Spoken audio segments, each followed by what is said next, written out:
Rikti kona tuwa kamalakal kanware ala kon konware gor kono barodan ngach ka tuok anu malat ka shengar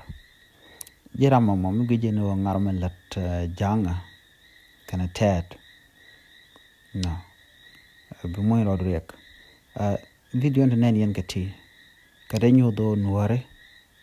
kamalakal tekererika ke chush kana tam ano tan yentar gwade goren bartan ko are kala la unimis teadatan ko wana tead re unimis ka jene dani kwanor kwal kamrar gaje tekerera ka kamalakal kuma baka gang ka gwade dan atama tega mishan warja abu gang aje tente kamalakal udi shal kame kwang shora le she ngaje no chaje lokon wara totally charge lok no mnen yen mo video me neti ka jang kena ted ana la jangok din kangok kena ted content teke din ti chala gwele force kena content lat ka je ka tam right corner ka kamalakal la ne content ka shushka shirim nen corner me gor jen wo na binar la lera puch bi mona no jaka me betel palika no ko kada lat ka me kan wore a jang tare ko kapel ko tad chicken be te ka malakal ko gwade abin ngwana buga jen buga lo wida den wija tie ka jangone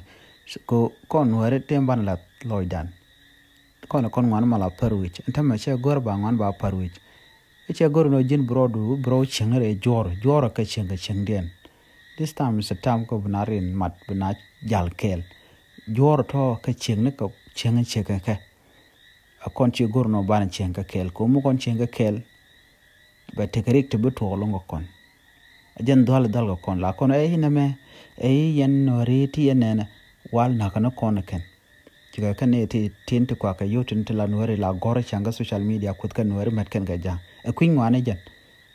mi jana ko to ko ta kwana kwa ko pemanta kwana kwa ka doje ta mo ka na boda kan jang na mada ngunyo to ma mane kan pangen bugri jegolun so mu to mal kala erik dan kondial mani ne content ku jan gene goni yen moda ken bi ne no god yen tanano mende kula ne dial kola no tila innocent people ko ne jegre ko mena te do brand yun mis ka jawu ga mane mi shiri dial che go a che mal che ben baray na tel mi shalmal jang ka ted